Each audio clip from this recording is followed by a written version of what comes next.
Assalamualaikum warahmatullahi wabarakatuh. Perkenalkan, nama saya Ahmad Anugrah, NIM 86231 2020 057, Prodi 20 MP2. Di sini saya akan membahas materi tentang isu kebijakan pendidikan. Pengertian dan hakikat isu kebijakan pendidikan. Isu adalah suatu hal yang tidak terjadi baik di dalam maupun di luar organisasi, yang apabila tidak ditangani secara baik akan memberikan efek negatif terhadap organisasi dan berlanjut pada tahap krisis. Kebijakan pendidikan adalah suatu sikap dan tindakan yang diambil dari seseorang atau dengan kesepakatan kelompok pembuat kebijakan sebagai upaya untuk mengatasi masalah atau suatu persoalan dalam dunia pendidikan. Jadi, isu kebijakan pendidikan adalah suatu hal yang terjadi dan tersebar di masyarakat mengenai kebijakan pendidikan yang apabila tak ditangani dengan baik akan menimbulkan masalah yang serius dalam kebijakan pendidikan. Kekuasaan terhadap isu kebijakan. Kekuasaan merupakan karakter spesial manusia untuk bisa mengerjakan sesuatu yang lain daripada yang lain di dalam proses interaksinya terhadap alam dan lingkungan sosial, yang pada gilirannya dapat menaikkan kelas manusia tersebut untuk bisa mendominasi.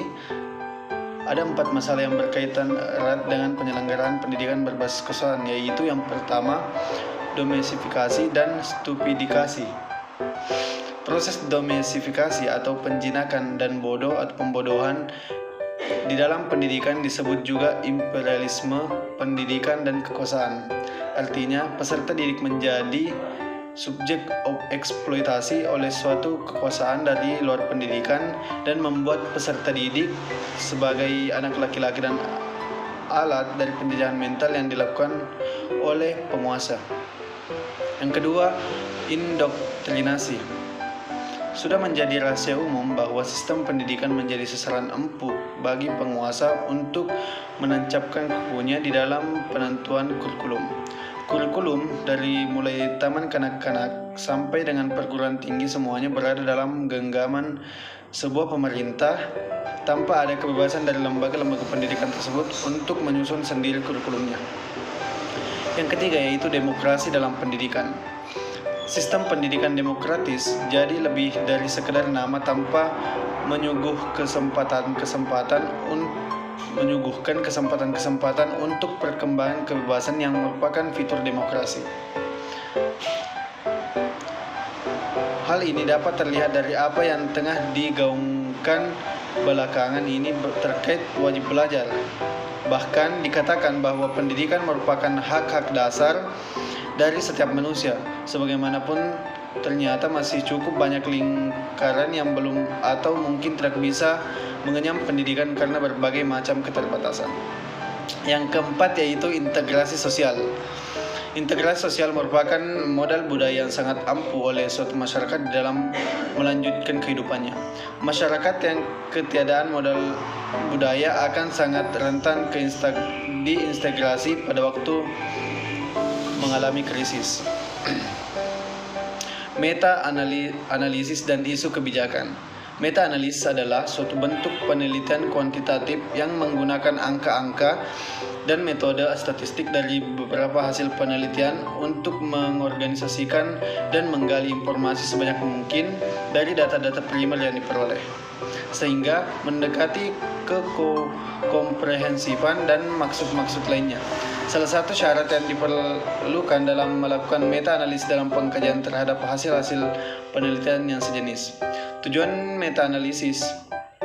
Penelitian meta-analisis secara lebih sederhana dan mencakup poin-poin penting dalam pengertian para ahli yang telah dijabarkan adalah sebuah analisis atas analisis dari sejumlah hasil penelitian dalam masalah sejenis dengan merangkum hasil-hasil penelitian secara kuantitatif. Langkah-langkah meta-analisis. Yang pertama yaitu menentukan dan mempelajari topik penelitian yang akan dirangkum.